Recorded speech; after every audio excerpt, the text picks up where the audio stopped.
I have nowhere else to go. A broken bar. Those were the words that stopped Daniel Carter in his tracks one cold autumn evening. The tall rancher, known for his quiet strength and solitary life, had just finished locking up the barn when he heard the faint voice tremble from the shadow of his wooden fence. He turned, squinting into the fading light, and saw a young woman standing there, shivering, clutching a worn carpet bag to her chest. Her eyes carried both fear and a desperate plea, as if the world had turned its back on her. That one sentence, see a raw, broken, hands that would change his life forever. Daniel had been living alone on his ranch for years, tucked away miles from the nearest town. Life hadn't always been this lonely. He once had a wife, a home full of warmth, and dreams of raising a family. But fate had been cruel. His wife had passed during childbirth, leaving him with a grief so heavy that he buried himself in work, never allowing anyone close again. The townsfolk respected him but kept their distance,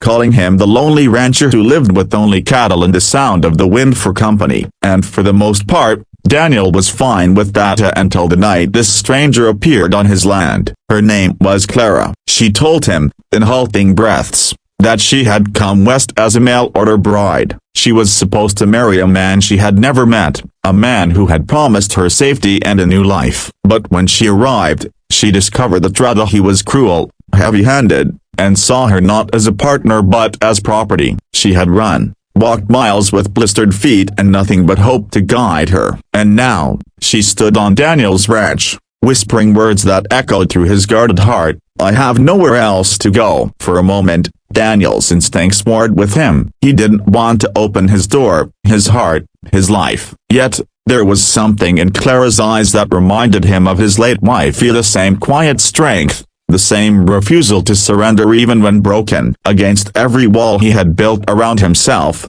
he found himself nodding. One night, he said gruffly, though his voice betrayed more kindness than he intended, you can stay for one night. Clara stepped inside his modest ranch house, her relief almost palpable. The fire crackled, and for the first time in years, Daniel heard laughter, soft, hesitant, but genuinely when Clara saw the way his old hound dog curled around her feet as if claiming her already. That night, as Daniel watched her eat at his table, he realized how long it had been since another voice had filled his home. And though he had promised himself it was only one night, something inside him already knew that nothing would be the same again. The following days brought challenges neither had expected. Clara's past did not let her go so easily. The man she had escaped from sent word through town that he wanted her back, claiming she was his by law, that a deal had been made. Daniel found himself standing taller, angrier, than he had in years. She's not property,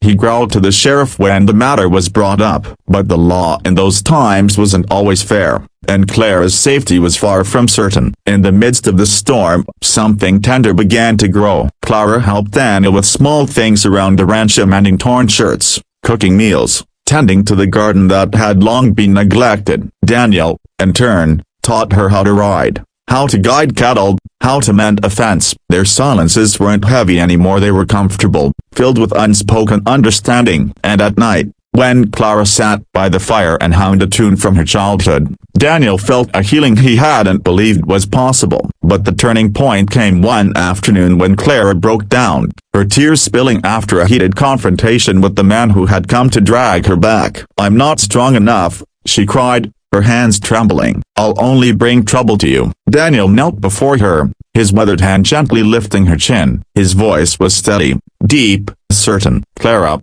strength isn't about standing alone. It's about having the courage to keep going, even when you're scared. You've got more strength in you than you know. And as long as you're here, you'll never face it alone again. Those words lit a fire in her heart. For the first time, Clara believed she could belong somewhere, not as someone's possession, but as an equal, as a partner, as a woman worthy of love. The final confrontation was fierce. The cruel man arrived at the ranch, determined to take her by force. Daniel stood his ground, and for the first time, Clara stood beside him, not behind him. With the sheriff finally seeing the drama and the town backing Daniel and Clara, the man was sent away, powerless to harm her again. In the quiet that followed, Clara turned to Daniel, her eyes brimming with tears not of fear, but of gratitude, of something deeper. "You didn't have to keep me," she whispered. Daniel's hand brushed a stray lock of hair from her face. "No," he admitted softly, "but I wanted to." And just like that, the lonely rancher and the runaway bride found what they both had been missing, and not simply shelter, but home. From that day forward, Daniel's ranch was no longer a place of silence. It was filled with laughter, the sound of hope returning, the promise of new beginnings. Together, they rebuilt not just a life, but a family founded on courage, compassion, and second chances.